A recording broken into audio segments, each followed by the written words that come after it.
Hello everyone.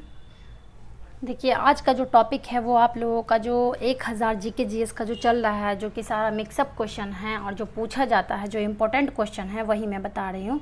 उसी का series जो चल रहा है, ये आपका पार्ट नेक्स्ट वाला चल रहा है। इससे पहले शायद 2-3 पार्ट हो चुका है, ये चौथा है। तो ये कंटिन्यू किया जा रहा है। तो आप लोग क्या करेंगे, इसको देख लेंगे, ठीक है। तो ये बहुत ही ज़्यादा इंपॉर्टेंट है और ये आप लोगों को इसका पीडीएफ भी मिल जाएगा। पीडीएफ आप लोगों को टेलीग्राम पे मिल जाएगा। टेलीग्राम पे जाकर के ज्वाइन कर लीजिएगा, ये वाला डायरेक्टली आपको मिल जाएगा, ठीक। चलिए हम लोग नेक्स्ट क्वेश्चन की बात करते हैं। इससे पहले के क्वेश्चन मैंने ये थोड़ा सा ये मैं एक लिस्ट बता दूं, क्योंकि ये कुछ स्टूडेंट ने मुझे भेजा था, तो मैं सोची आप लोगों को शेयर कर देती हूँ। टेलीग्राम पे मुझे कुछ स्टूडेंट ने सेंड किया था, तो मैं सोच रही हूँ कि आप लोगों को इस पर थोड़ा शेयर कर दिया जाए। List of the Indian origin Nobel prize. देखिए, नोबेल प्राइज़ के बारे में यहाँ पे दिया गया है कि अभी हाल फिलहाल में किस किस को मिला है, या किस फील्ड में मिला है, या कौन कौन सा था। देखिए, अभिजीत बनर्जी को मिला था, नोबेल प्राइज़ मिला था, जो कि इकोनॉमिक्स के फील्ड में मिला था 2019 में। देखिए, एक नोबेल प्राइज़ होता है, एक नोबेल पीस प्राइज़ होता है। तो यहाँ पे सिर्फ नोबेल प्राइज़ की बात हो रही है, नोबेल पीस प्राइज़ की नहीं बात हो रही, ठीक है। नोबेल पीस प्राइज़ अगर 2020-21 में पूछा जाता है, एंटोनियो गुटेरेस जी को मिला था, जो कि यूएन के हेड है। रविन्द्रनाथ टैगोर जी को कब मिला था, ये तो सभी को मालूम होगा कि 1913 में मिला था। इनको लिटरेचर के फील्ड में मिला था। सीवी रमन को मिला था, इनको भी मिला था 1930 में मिला था, और फिजिक्स के फील्ड में मिला था। और हरगोविंद खन्ना जी, इनको भी मिला था, किसमें, इसको साइकोलॉजी में मिला था, जो कि मेडिसिन के फील्ड में मिला था, फिजियोलॉजी एंड और भी सारे, मतलब इनमें बहुत सारे उन्होंने मेडिसिन में एक्सपेरिमेंट वगैरह किया था, खोज वगैरह की थी। तो उनको 1968 में मिला था। और एक और है जो कि आपका सुब्रमण्यम जी हैं, उनको भी मिला था फिजिक्स के फील्ड में, 1983 में मिला था। अमृत सेन जी, इनके बारे में याद रखिएगा, इनको भी 1998 में मिला था इकोनॉमिक्स के फील्ड में, और ये सब इंडियन हैं। तो ये हो गया। चलिए, पहला क्वेश्चन को हम लोग बात करते हैं कि फर्स्ट क्वेश्चन क्या है। भारत में नियोजित अर्थव्यवस्था किस प्रणाली पर आधारित है। जो आपका प्लानिंग इकोनॉमिक है, वो किस सिस्टम पे बेस्ड है। ये कौन कौन सा पूंजीवादी अर्थव्यवस्था है, या आपका पारंपरिक प्रणाली पे है, या कमांड सिस्टम पे है, या समाजवादी व्यवस्था पे। तो इसका राइट आंसर आपका क्या हो जाएगा, COD हो जाएगा, जो कि क्या है, ये सोशल सिस्टम पे है, सोशलिस्ट सिस्टम पे, समाजवादी पे नियोजित अर्थव्यवस्था है।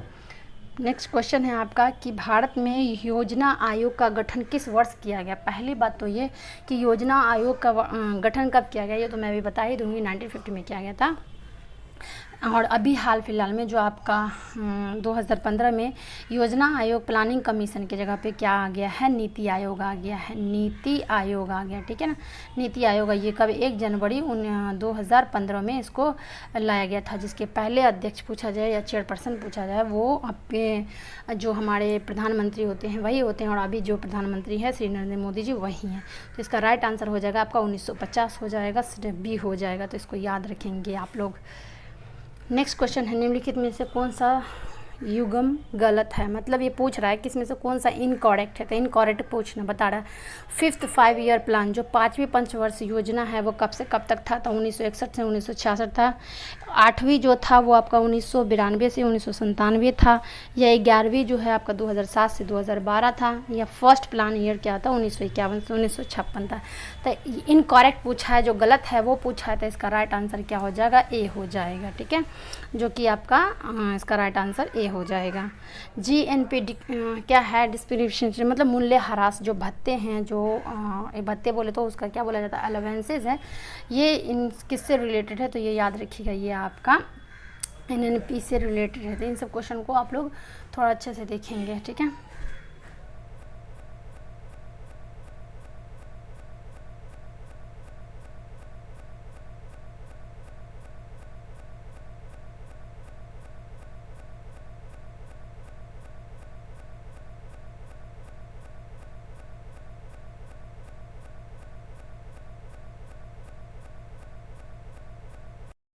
विभाजन कहलाता है, ठीक है। चलिए, नेक्स्ट क्वेश्चन है, सरकार के क्या बोला, सरकार के गठबंधन स्वरूप के बारे में निम्नलिखित में कौन सा सही है। सरकार का जो अब पूछा जा रहा है कि इसमें से करेक्ट कौन है, जो कि कोलिशन जो होता है, फॉर्म जो होता है गवर्नमेंट का, इसमें से कौन सा सही है। विभिन्न स्तरों पर सत्ता का बंटवारा करना, या विभिन्न सामाजिक समूहों द्वारा सत्ता का बंटवारा करना, या दो से अधिक राजनीतिक दलों का सत्ता द्वारा बंटवारा करना, इनमें से कोई नहीं। तो इसका राइट आंसर आपका क्या हो जाएगा, सी हो जाएगा, जो कि ये कह रहा है कि जो आपका दो से अधिक राजनीतिक दलों का सत्ता का बंटवारा करना यही कहलाता है। तो ये आपका करेक्ट राइट आंसर था, बाकी सारे इनकरेक्ट थे।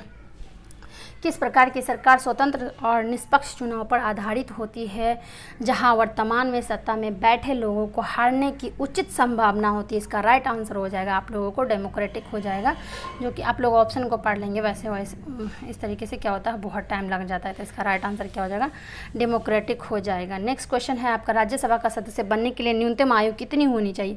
राज्यसभा हो गया, लोकसभा हो गया, या आपका क्या बोलते हैं उसको, संविधान हो गया, इन सब पार्लियामेंट हो गया, इन सब के बारे में आपको मालूम होनी चाहिए कि न्यूनतम सदस्य बनने के लिए इसकी कितनी आयु होती है। तो ये कितने होते हैं, 30 ईयर्स के लिए होते हैं, मतलब 30 साल के लिए होते हैं। ये याद रखिएगा कि राज्यसभा को जो कहा जाता है अपर हाउस कहा जाता है, लोकसभा को लोअर हाउस कहा जाता है। राज्यसभा का जो होता है ये हर 2 साल पर इसका क्या होता है, चुनाव होता है। लोकसभा और राज्यसभा, अगर राज्यसभा का आर्टिकल पूछा जाए तो इसका 80 हो जाएगा, लोकसभा का आपका 81 हो जाएगा। अगर आपसे पार्लियामेंट का पूछा जाए तो वो 79 हो जाएगा। तो इसको तीनों क्वेश्चन को याद रखेंगे। स्वतंत्रता के बाद से भारत में कितनी बार राष्ट्रीय आपातकाल घोषित किया गया था। आज़ादी के बाद इंडिया में कितनी बार इमरजेंसी लागू की गई, तो ये याद रखिएगा 3 टाइम्स किया गया था। नेक्स्ट टाइम है, निम्नलिखित में से कौन सा भारत के राष्ट्रपति द्वारा बुलाए गए दोनों सदनों की संयुक्त बैठक की अध्यक्षता करता है। ये आपका कॉन्स्टिट्यूशन या संविधान से क्वेश्चन बन रहा है। तो ये इसका राइट आंसर क्या हो जाएगा आपका, ये जो है स्पीकर बुलाते हैं। जब मतलब आपका यहाँ पे जब संयुक्त बैठक होती है, ज्वाइंट सेशन जब होता है तो लोग स्पीकर बनाते हैं। अभी कौन है, जो कि ओम बिरला जी है। ठीक है, चलिए नेक्स्ट क्वेश्चन है आपका, भारत में हर 6 महीने में संसद की मंजूरी के राष्ट्रपति शासन को कितने समय के लिए बढ़ाया जा सकता है। तो इसका राइट आंसर आपका हो जाएगा 3 साल के लिए बढ़ाया जाता है। नेक्स्ट क्वेश्चन है, संसद के दोनों सदनों में किसी एक के कामकाज के लिए सदस्यों की न्यूनतम संख्या कितनी होनी चाहिए। किसी कामकाज के लिए एक सदस्यों की जो न्यूनतम संख्या होती है वो आपका क्या होता है, 10th ऑफ टोटल मेंबर्स, मतलब कि सबसे कम होनी चाहिए। सभी टोटल मेंबर का 10th नंबर होना चाहिए, मतलब कि 10 भाग होना चाहिए उसका। सिंधु घाटी सभ्यता में कलिंगा बाग निम्नलिखित में से किससे प्रसिद्ध है, किसके लिए प्रसिद्ध है। तो इसका राइट आप लोगों को आंसर मालूम ही होगा कि ये किसके लिए, पॉटरी के होता है, जो कि मिट्टी के बर्तन वहाँ बनाए जाते थे, इसके लिए ये क्या था, बहुत ज़्यादा ही फेमस था। बंगाल के पहले गवर्नर जनरल को, तो ये बहुत ही ईजी क्वेश्चन है जो कि सभी को मालूम है कि उन थे वॉरेन हेस्टिंग जी थे। सी इसका राइट आंसर हो जाएगा। निम्नलिखित में पानीपत का द्वितीय विश्व युद्ध किन 2 सेनाओं के बीच में हुआ था। तो पहला तो आपको सबसे पहले आपको पहला मालूम होना चाहिए, उसके बाद द्वितीय क्या होना चाहिए, अकबर प्लस हिमू के बीच में हुआ था। ये सब क्वेश्चन बहुत इजी है, जबकि ये पूछा जाता है इसलिए मैं इसको रिपीट कर रही हूँ। निम्नलिखित में से किसने गदर आंदोलन में महत्वपूर्ण भूमिका निभाई थी। जब गदर आंदोलन हुआ था तो ये पूछा जा रहा है कि इसमें किसने अपनी अच्छी भूमिका निभाई थी। तो ये याद रखिएगा, लाला हरदयाल जी ने अपनी भूमिका निभाई थी। निम्नलिखित में से कौन सी काल्पनिक रेखा 0 पर या आपका इक्वेटर वाले अक्षांश पर स्थित है। तो इसमें से कौन सा देश स्थित है, तो ये याद रखिएगा इक्वेटर से, और इक्वेटर पे इक्वेटर ही मध्य रेखा स्थित है, ये याद रखेंगे आप लोग। नेक्स्ट क्वेश्चन है, निम्नलिखित में से कौन सी भारतीय नदी पश्चिम की ओर बहती है और अरब सागर में जाकर के गिर जाती है। तो इसका राइट आंसर आपका होगा नर्मदा नदी, जो कि पश्चिम की ओर बहती है और जाकर के अरब सागर में गिर जाती है, अपना डेल्टा क्या करती है, ड्रेन आउट करती है। पृथ्वी की क्षैतिज रूप से घेरने वाली काल्पनिक रेखा क्या कहलाती है। जो पृथ्वी को जो अर्थ का जो इमेजिनरी लाइन होते हैं उसको हम क्या बोलते हैं, जो इमेजिनरी लाइन होता है इसको लैटिट्यूड ही बोलते हैं, अक्षांश बोलते हैं।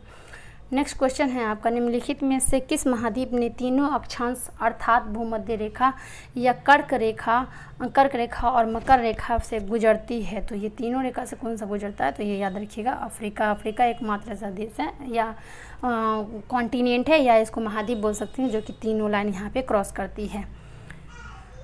निम्नलिखित में से कौन सा शहर भारत के शून्य मील केंद्र के रूप में जाना जाता है? मैं पहले ही बोली कि आपका से ये सारा का सारा मिक्सअप जीके है, मिला हुआ है, तो ये याद रखिएगा कि ये नागपुर इसका राइट आंसर हो जाएगा।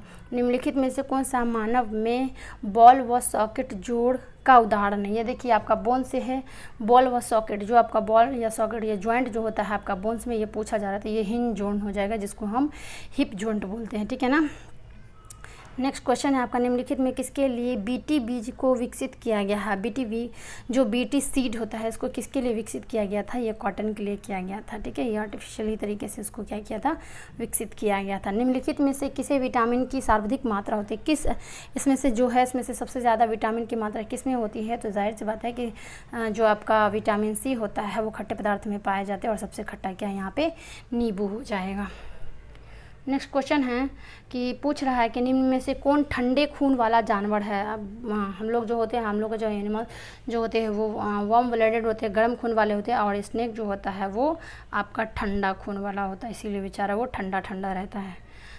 चलिए नेक्स्ट क्वेश्चन है, निम्नलिखित में से कौन सी ग्रंथि वृद्धि हार्मोन का स्राव करती है? देखिए हार्मोन के बारे में अभी हम लोगों का जो चैप्टर चल रहा है, ग्लैंड चैप्टर चल रहा है, तो वही मैं आप लोगों को एक्सप्लेन कर रही हूँ। अभी तो 2 ही चैप्टर हुआ उसमें, मतलब 2 वीडियो अपलोड किया जा चुका है। तो उसमें जो अभी चल रहा है एंडोक्राइन होता है, फिर आपको एक्सोक्राइन होता है, मिस ग्लैंड होता है, तो ये सारा का सारा हार्मोन के बारे में पढ़ाया जाता है। इसका राइट आंसर पिट्यूटरी ग्लैंड हो जाएगा, और इसको कहा जाता है मास्टर ऑफ ग्लैंड कहा जाता है, और सारे ग्लैंड को यही क्या करता है, कंट्रोल करता है। और सबसे छोटी ग्लैंड यही होती है आपके मतलब कि एंडोक्राइन वाले में। जेट इंजन के संरक्षण के लिए सिद्धांत पर कौन सा कार्य करता है? जेट इंजन जो होता है वो आपका किस कार्य पे सिद्धांत करता है? तो लीनियर मोमेंटम पे किया जाता है, क्षैतिज रेखीय जो होता है, रेखीय गति जो होता है उसी पे किया जाता है। इसका PDF आप लोगों को मिल जाएगा, जाकर के आप लोग क्या कर सकते हैं, इसका PDF ले सकते हैं, जो कि क्या है @science with शाहिना, हम जाकर के चैनल पे ले सकते हैं। चलिए मिलते हैं हम लोग नेक्स्ट वीडियो में। इसका भी बहुत सारा पार्ट बाकी है, वो सारा अपलोड किया जाएगा।